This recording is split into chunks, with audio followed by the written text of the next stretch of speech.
Yahoo! Hello, hello, hello mga masters and mga ka-G! Good morning, good morning, good morning, good morning, good morning po sa inyong lahat dyan sa Pilipinas at syempre sa buong Asian countries at kung saan man kayong lupalop ng ating daigdig ay hayaan niyo muna kami ni G. Nabatiin po kayo ng good morning, good noon, good afternoon, good evening at good night na po sa mga handang-handa na pong matulog.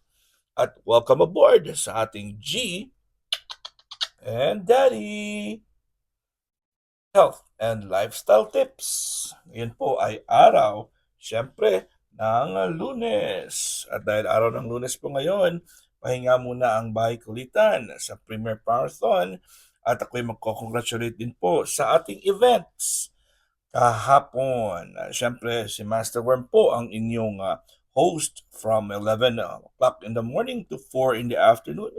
And nag-celebrate din tayo ng birthday ng aking beshing, si Elsa, asawa ng mekaniko, from 4 o'clock to 6 in the evening. And of course, from 6 to 8, ang ating Bumps 2.0, ang pansamantalang pumalit muna sa slot ng ating Rowena Millares TV. And from 8 to 10, si Beshi Merle Estani Vlogs naman po ang nag-host. So, syempre, ngayong hapon, ngayong gabi po, ay meron na naman tayong premiere promotion, pero nasa Team Puyaters na naman po tayo. So, support lang po tayo, ha? Team Puyaters po ang ating, ang team mamamaya na merong premiere promotion. So, Monday, Wednesday, at Friday po ang premiere promotion ng Team Puyaters. And sa atin naman dito sa Team sa Bahay Kulitan is Tuesday, Thursday, and Sunday. Yun po. And of course, Friday naman po sa Team One Love. Okay, so meron tayong mga iba't ibang mga schedules. And sa Team Gapangan naman po ay iba-iba din schedule nila kung sino lang sa kanila yung may premiere. Nag-a-announce din po sila kung sino sa kanila may premiere. Alright, so proceed po tayo sa ating topic na about grounding and earthing. Yun, mag-move muna ako kasi ayusin natin yung aking setup. Alright, so nag-lecture na tayo about earthing and grounding. Hulog na naman ang aking microphone. Patay ang aking microphone. Yan. So mga masters and mga ka-G, ito po ang ating topic for today.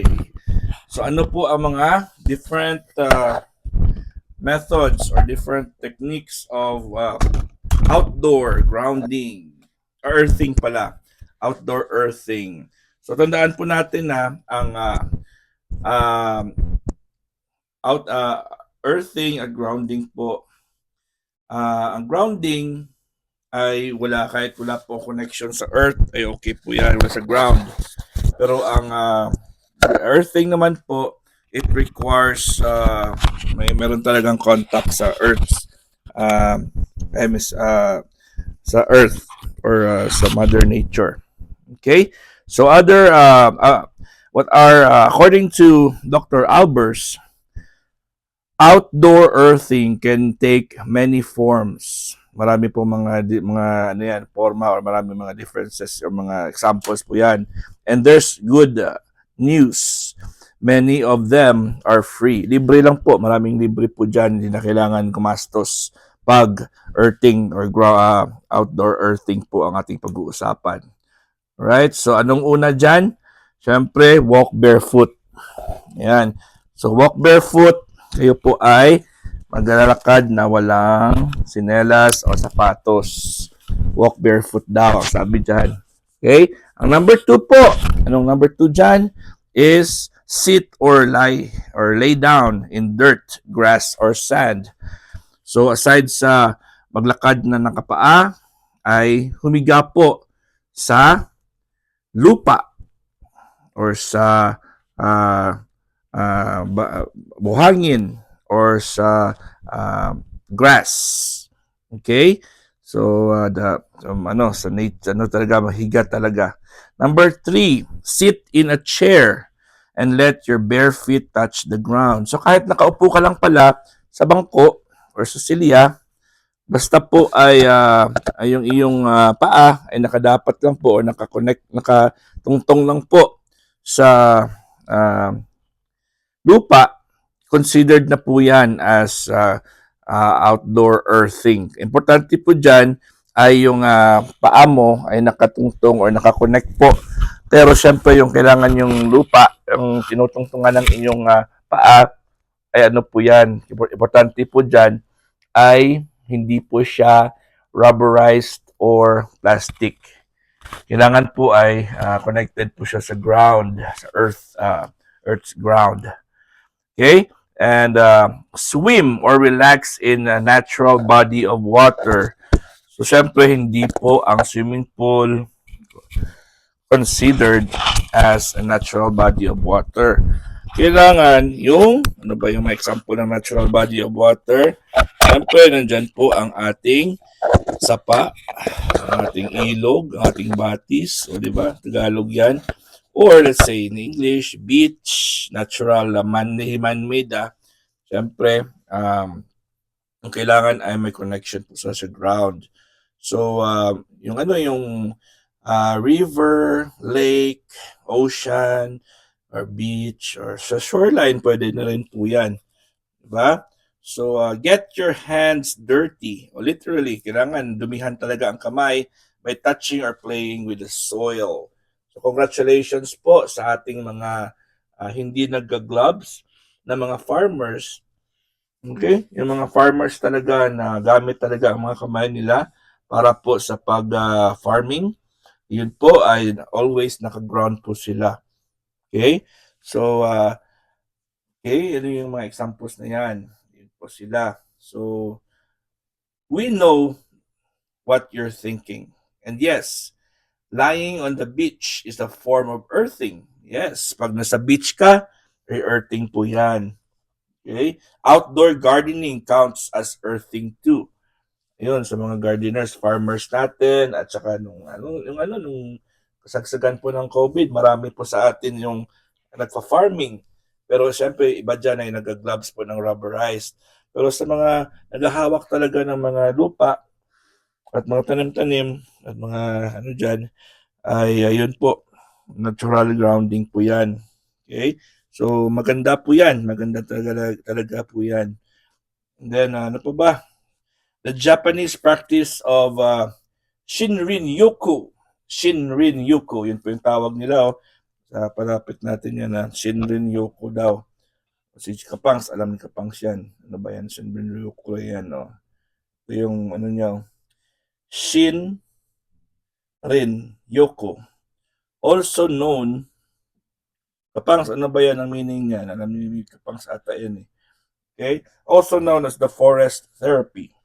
Okay? Forest bathing or bathing may or may not fit the bill depending on your clothing and footwear choices for hiking and camping. So depende po, meron kasi iba dyan na pumupunta talaga sa mga forest camping po sila, okay?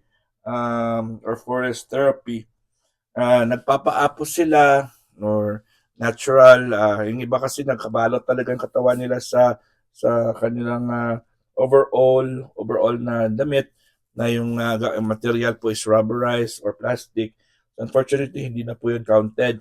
Pero kung iba dyan ay naka-shorts lang or naka-chinelas lang, di ba? Pwede naman yung ganyan, di ba? Meron namang ibang parang cowboy lang, parang they don't care about their skin.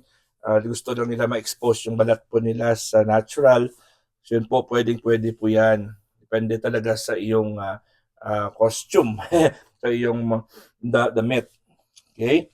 So, may or not, depending on your clothing daw, sabi dito. All earthing devotees believe outdoor earthing is good for you.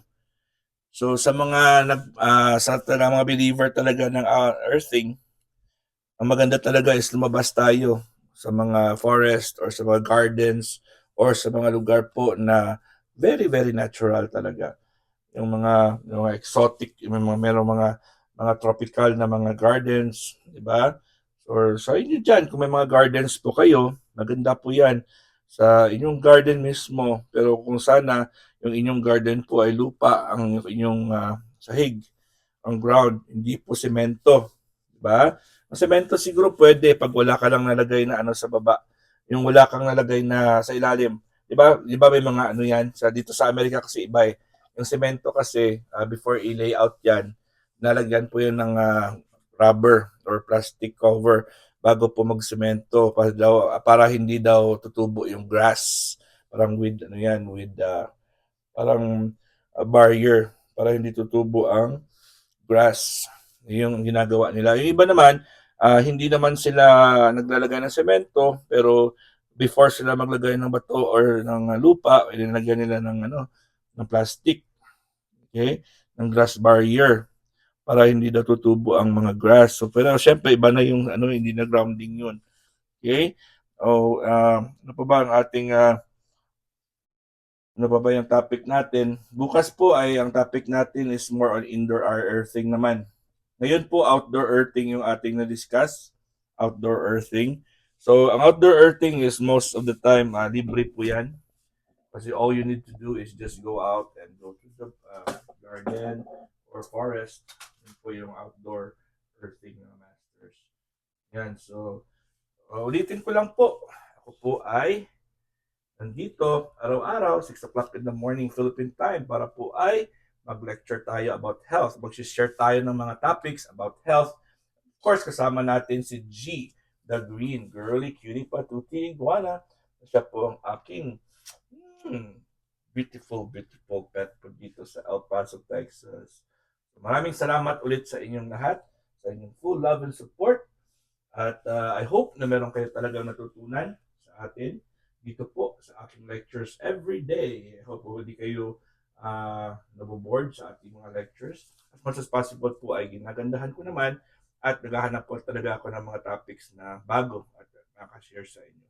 Alright, this is your one and only Master Worm and G, the Green Girly Kitty Patutiguana. God is great. Yahoo!